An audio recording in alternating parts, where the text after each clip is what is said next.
Now, I know that based off the title of this video, you must think I'm either completely ignorant to the character of Pennywise or just downright insane. But please hear me out. Because yes, I do understand that Pennywise is meant to be a being of absolute pure evil with no redeeming qualities whatsoever. And I don't think that's a problem. It's the way that evil nature is portrayed and written that I have a slight issue with. And before I get started, I would just like to warn you that any and all spoilers may abound for both It movies as well as the book, and a few other movies I bring up as well. So if you don't want anything ruined because of this video, I highly suggest you proceed with caution and be on the lookout. This will be your one and only spoiler warning. Okay, so to start off, I would like to point out that in a previous video I did, specifically the one where I'm comparing complex villains to pure evil ones, which you can find a link in the description to if you're interested, I state my case as to why I believe that most of the time villains are better off just being evil. However, what I maybe didn't emphasize as much as I should have is that complexity is not the same thing as intelligence. Because I firmly believe that, complex or not, intelligence is one of the most important qualities for a villain to have. Because if they aren't really smart and conniving, then 99% of the time they won't work. And the 1% that does is usually in raw comedies and parodies where that sort of thing is to be expected. If you notice, almost every single villain I heaped praise onto in that video is extremely intelligent, with most of them being outright geniuses. So to put it simply, yes, intellect is very important when it comes to making a great villain. And now you're probably thinking, yeah, okay, but what does that have to do with Pennywise being too evil? Well, if you look at the character in the book, he's also very intelligent and has the kids figured out at every turn, to the point that they require literal divine intervention to have a chance against him. And after he's defeated for the first time, he's shaken to his very core, having something of an existential crisis and even pondering his own mortality. But this doesn't make him any less evil or a threat, because if anything, that tells you he's going to try even harder to defeat them this time.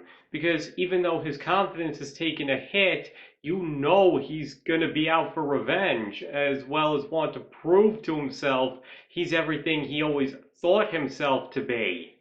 In other words, he's not just an all-powerful being of pure evil, he's an all-powerful being of pure evil with a plan, and will stop at nothing to accomplish it at that. However, all of that is stripped away for the movies. His actor even described him as very basic and animalistic in nature, and it honestly shows. Because instead of being an intelligent, all-powerful cosmic force out for a snack and getting very ticked off when it starts to fight back, he almost seems more like an evil force of nature that wants to taunt his prey a bit before eating it, and is more confused and disappointed when it starts resisting. As his infamous dance and even his final confrontation with the kids prove, he really doesn't have much beyond his instincts and years of limited experience, and in the end is reduced to a stuttering mess once the kids are no longer afraid of him. Now, I do get that that's partially the point of the movie, that Pennywise, the literal embodiment of fear, loses all of his power once they're not afraid of him anymore. However, I believe this aspect is handled better in the book because it doesn't come at the character's expense. Because even though that version still loses and is basically powerless once they stand up to him, you as the reader are still quite terrified of him and know he'll be back planning revenge. But the one in the movie is so thoroughly taken out and exposed for just how instinctual he is that you don't even know if he'll live after that, let alone be much of a threat if he were to return.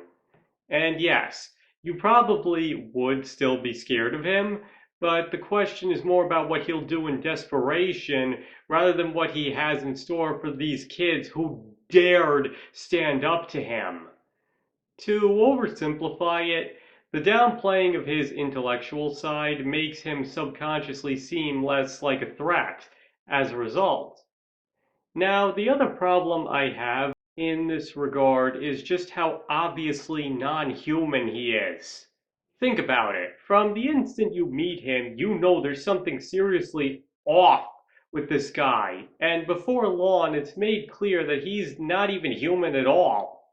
And this applies to every other confrontation as well. The mask of humanity he puts on is basically non-existent. And if you ask me, that's another thing that works against him. Because what a lot of people wouldn't easily understand is what's scarier than an evil being that can barely hide his horrible nature is an evil being that can easily mask its true intentions. So to make him so blatantly evil and non-human from the start may actually make him less frightening to the audience. And let me give you a good example of what I'm talking about here. The other mother from Coraline. Now, this is a movie that still gives me nightmares to this day, kids' movie or not. And that mostly comes down to how truly horrifying The Other Mother is. Often actually compared to it, The Other Mother almost perfectly puts on the mask of a fun, loving, and ideal mother for children who long for those very things. But it all turns out to be a trap, because in actuality, she's an evil abomination trying to trick innocent kids into letting her sew buttons onto their eyes so she can sustain her own life and eventually eat them. Now, let me ask you, knowing that, which is more terrifying? This or this? You get what I'm trying to say? The fact that she can put on the perfect mask of a loving parent makes her arguably much more scary than a clown that can hardly even hide the fact that he is inhuman. But the comparison doesn't stop there either, because the other mother's intelligence is actually a complete inverse of what happened to Pennywise. In the book, she was very instinctual, basic, childish, and quick to throw tantrums when things didn't go her way. But for the movie, she got a major IQ upgrade, and I believe that only serves to make her infinitely worse. Because now instead of preying on children just for the heck of it, there are real stakes for her too. So not only is she not going to give up, she has the intellect to make sure she doesn't. All of her little traps, manipulations, and tricks to entice Coraline into the other world, and then openly using them as weapons when trying to force her to stay, shows you that this is an opponent with almost every advantage on her side, and she's going to use all of them to the fullest extent.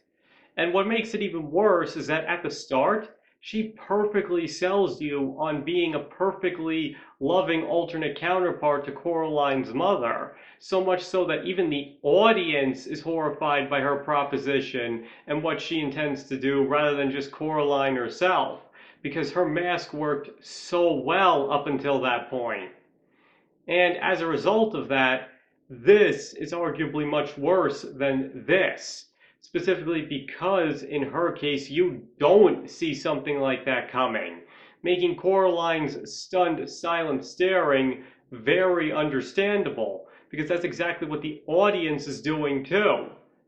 By contrast in it, you see these transformations coming from almost the start, so you're much less likely to be so scared of them, except for maybe how it'll affect the characters. So, as I said, having a high intellect and near flawless mask of humanity can make a villain much more horrifying than an instinctual one who can't convincingly hide his evil ways. And then there's what they do to their victims. Now, I'm not gonna lie, being mercilessly mauled to death by a clown disguised as your worst fear is definitely a horrifying way to go. I definitely won't deny that. But at least when you're dead, and get to go wherever it is one goes after death. In Coraline, however, death is only the next step. Because not only does she entice you into living with her, sew buttons onto your eyes, and eventually eat you, but after death, your soul is trapped in her world as well, being used as a source of power to entice new victims to her. You can't move on to the afterlife, are stuck in slavery and perpetual fear by a force of pure evil for all eternity, and you can't do anything about it. And all of that in a kid's movie. And you wonder why this still gives me nightmares? To put it simply, the Beldam might just be one of the most horrifying villains of any movie ever, kid or adult, animation or live action, because not only is she extremely powerful and intelligent, but the treatment of her victims is nothing short of a fate worse than death, and frankly, one of the worst imaginable. Now listen, I'm not trying to say that It wasn't a good movie or that Pennywise was poorly done in it, because on the whole it really is a good movie and Pennywise still has plenty of great moments. I'm just trying to say that the way they portrayed him might have actually downplayed his fear factor, and that had they gone with something closer to the book, they might have had a villain that instilled fear on a level similar to the other mother. Now, I know I've said I'm not a big fan of complex villains, but frankly, I don't think what's done in the book would really qualify him as complex to begin with, nor does it take away from his evil nature one bit. Like I said before, intellect is not the same thing as complexity. Because, like I said, by writing him like that, King allows him to still be viewed as a threat even after he's been defeated, and even offers a tiny bit of insight into what's in that horrible mind. While in the movie, he is still very much evil and a formidable threat. If you ask me, especially in the second movie, that subtle intimidation factor just isn't there. To use another example, let's take the way Gozer is portrayed at the end of the first Ghostbusters movie. Now, the first thing to keep in mind is that yes, Ghostbusters is a comedy, but they still don't shy away from the details of Gozer's grisly past. But as for the being itself, what's different here is that it never tries to pretend to be human. From the moment it appears, it's obvious it's a powerful force of pure evil, and that the heroes are badly outmatched by it. In other words, the writers never pretend Gozer has anything remotely resembling human nature.